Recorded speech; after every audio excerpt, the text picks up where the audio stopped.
Health shares are tricky. They're tricky for a few reasons. Number one, when people get them, most people believe that it's a religious organization backing them. And that's just simply almost never the case. My father had a massive stroke, $100,000, $150,000 claim, and it was a very, very reputable, big health share. My father chose that, A, because it was cheap, and B, because, my father was a missionary.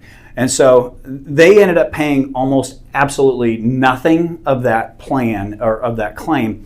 So I'm a little sensitive when it comes to those things. See, the client is signing 7 pieces of paper that state that they don't have to pay the claims. And they don't because, they're cheap. And, they're cheap because they don't have to pay the claims. And so let's say something big happens to you, God forbid.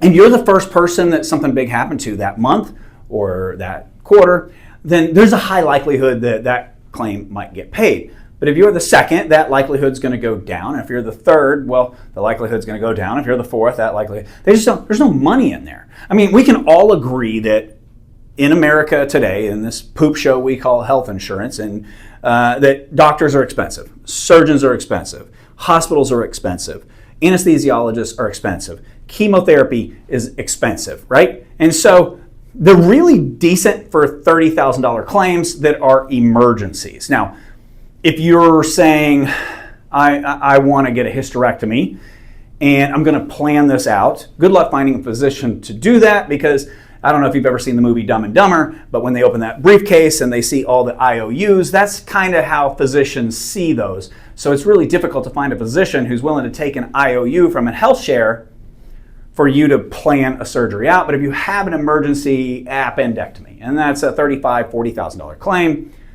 then the health shares are going to do a good job at that. They're also fantastic at maternity if you get the right one. So if your only objective in getting health insurance or a health share is for maternity, that's the right place for you. In fact, I recommend that 9 out of 10 times.